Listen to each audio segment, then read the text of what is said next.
அனைவருக்கும் வணக்கம்.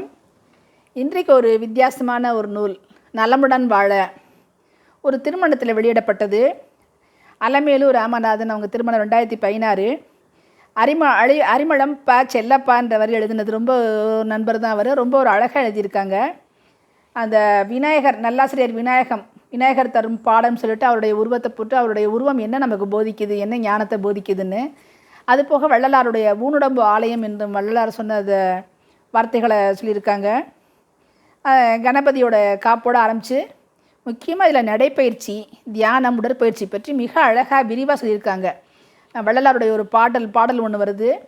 நடைப்பயிற்சியை எப்படி செய்யணும், அதனால் ஏற்படக்கூடிய பயன்கள், எப்பப்பெல்லாம் செய்யணும், எப்பப்போ செய்யக்கூடாது, வயிறு காலியாக இருக்கும்போது செய்யணும், தூங்கி எந்திரிச்சோன்னு செய்யணும், அந்த மாதிரி உணவு இருக்கும்போது 4 மணி நேரம் கழித்து உணவு சாப்பிட்டு செய்யணும், அது மாதிரி நடைப்பயிற்சிக்கு நேரம் ஒதுக்கணும், அது எப்படி நம்ம ஒதுக்கி பண்ணலாம், எங்கே நடக்கலாம், எப்போது நடக்கலாம், ரோட்டில், கடற்கரை, இந்த மாதிரி இடங்கள்லாம் எப்படி செய்யலாம், எதையுமே அளவுக்கு மிஞ்சி செய்யக்கூடாதுன்றாங்க.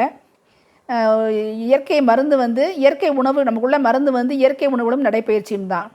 அதுமாரி தியானம், மனதை ஒருமித்து. தியானம்னா என்ன, சும்மா உட்காந்துட்ருக்கு என்ன எப்படி நினைக்காதீங்க. ஆனால் தியானம் உண்மையான பொருள் என்னென்னா, உயர்வான குறிப்பின் மீது மனதை அங்கேயே நிலைநிறுத்தி வைத்துக்கொள்ளும் முயற்சின்றாரு.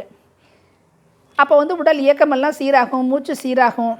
அப்போ தியானம் செய்யும் பொழுது என்னென்னலாம் சிந்தனைகள் வரும், அதை நம்ம எப்படி கொஞ்சம் கொஞ்சமாக பழகி கொண்டு வரணும், எண்ணமற்ற நிலைக்கு நம்ம போவோம் தியானம் செய்யும் பொழுது.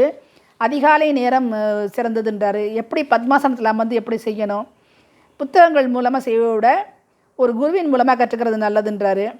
இதுக்கு ஒரு பாய் விரித்து உட்காந்து என்னென்ன ஆசனங்கள், பத்மாசனம் அந்த மாதிரி செஞ்சு, என்ன மாதிரி தளர்வான உடை அணிந்து, ஓரளவு தேவையான அளவு உணவு இல்லாத ஒரு வயிற்றில் உணவு இருக்கக்கூடாது.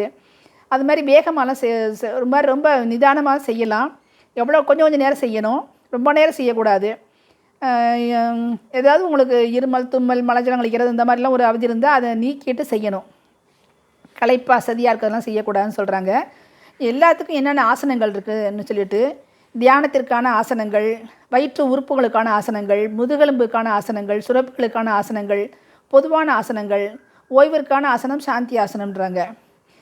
இது நோய்வாய்ப்பட்டிருக்கும் பொழுது என்னென்னலாம் பண்ணலாம், என்ன எளிதாக உள்ள எதை பண்ணலான்ட்டு, அப்புறம் அறுவை சிகிச்சை செய்தவர்கள் என்ன பண்ணக்கூடாது, அதெல்லாம் நல்லா கொடுத்துருக்குறாங்க. பெருத்த வயிறு உடையவர்கள், அப்புறம் செய்ய முடியலையே, சரியாக வரலையேன்னு நினைக்காம ப்ராக்டிஸ் பண்ணால் சரியாக வருன்றாரு. அது மாதிரி யோகாசனா பயிற்சி உடம்பை வளர்க்கும் உபாயம் அறிந்தே உடம்பை வளர்த்தேன் உயிர் வளர்த்தேனே அப்படின்னு சொல்கிறது. இது ரொம்ப உடல் நலம் சீராகிறதுக்குள்ள பயிற்சியெல்லாம் கொடுத்துருக்காரு. நல்லா இருக்குது. இந்த பயிற்சியெல்லாம் செஞ்சோன்னா நிச்சயமாக நம்ம உடல் பகுதி எல்லாமே, உடம்பு நிலை எல்லாமே அது செஞ்சுருக்க. அதாவது நம்ம அது கொடுத்துருக்க கைடன்ஸ் படி செய்யணும், இல்லை யாராவது குருவோட கைடன்ஸ் படி செய்யணும். இதோடைய பலன்கள் என்னென்னு அழகாக கொடுத்துருக்குறாங்க. அப்புறம் முத்திரைகள், என்னென்ன முத்திரைகள், எந்த முத்திரை பயிற்சி செஞ்சாலுமே எப்படி செய்கிறது, பிருத்திவி முத்திரை, இது அதிகமான என்னாகும், குறைந்தால் என்னாகும், இதனுடைய பொதுவாக அந்த முத்திரைகள் செய்யும்போது எந்த நிலையில் செய்யணும், நின்றுக்கிட்டு செய்யணும், உட்காந்துக்கிட்டு, அது படுத்துக்கிட்டு, இது மாதிரிலாம் செய்யக்கூடாது, போயிட்டு வந்துக்கிட்டலாம். சுவாசம் எப்படி இருக்கணும், சிந்தனை எப்படி இருக்கணும், கால வரைமுறை எவ்வளவு வேணும்னு சொல்லிட்டு, அது மாதிரி ஒரு குறிப்பிட்ட டைம் தான் பண்ணலாம், குறிப்பிட்ட இது தான் பண்ணலாம். அது பிருத்திவி முத்திரைன்னா சமப்படுத்தும் முத்திரை, அதை பற்றி அதிகப்படுத்துறது முத்திரை. வருண முத்திரைன்ற ஒன்று இருக்குது.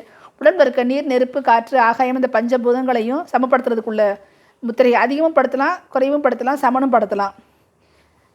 எந்தெந்த விரல்கள் தான் அதெல்லாம், விரல்களை செய்யக்கூடியதான் எப்படி செய்கிறது, அது இந்த இடத்துல வச்சு செஞ்சால் ஒரு பலன், இப்படி அமைக்க செஞ்சால் ஒரு பலன், இப்படி பிடிச்சா ஒரு பலன். அது இந்த மாதிரி ஒவ்வொரு விரலுக்கும்.